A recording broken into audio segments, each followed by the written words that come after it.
சென்னை மாநில கல்லூரி மாணவர் பச்சையப்பன் கல்லூரி மாணவர்களால் தாக்கப்பட்டு மரணம் அடைந்தார்.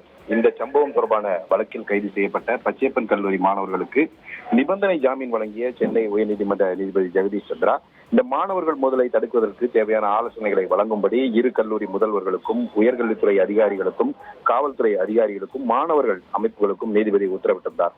இதன்படி காவல்துறையினர் உள்ளிட்ட உயர்கல்வித்துறை உள்ளிட்ட அந்த துறையினர் வந்து தாக்கல் செய்த அறிக்கைகளை ஆய்வு செய்த நீதிபதி ஜெகதீஷ் சந்திரா கணித மேதை ராமானுஜன், அப்புறம் முன்னாள் முதல்வர் அறிஞர் அண்ணா உள்ளிட்ட பிரபலங்கள் பச்சையப்பன் கல்லூரியில படித்திருக்கிறார்கள். அதே போல நோபல் பரிசு பெற்ற சர் சி வி ராமன் மற்றும் பல பிரபல நீதிபதிகள் படித்த மாநில கல்லூரிகள் தற்போது மாணவர்களுடைய குற்ற நடவடிக்கைகளால் இந்த கல்லூரி தன்னுடைய புகழை இழந்து வருகிறது என்ற ஒரு வேதனையை அவர் பதிவு செய்திருக்கிறார்.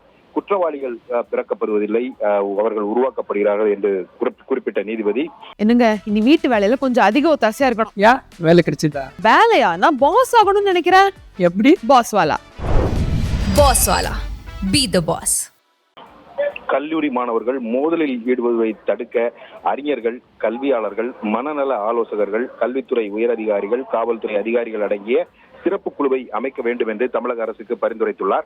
5இல் வளையாதது 50இல் வளையுமா என்ற ஒரு பழமொழிக்கு ஏற்ப மாணவர்கள் மோதலை தடுக்க நீண்டகால தீர்வாக பள்ளிகளில் இருந்தே மாணவர்களுடைய பெற்றோர் ஆசிரியர்கள் கூட்டங்களை நடத்தி மாணவர்களுடைய பிரச்சனைகளை அடையாளம் கண்டு தீர்வு காண வேண்டும் எனவும் நீதிபதி தன்னுடைய உத்தரவில் அறிவுறுத்தியிருக்கிறார்.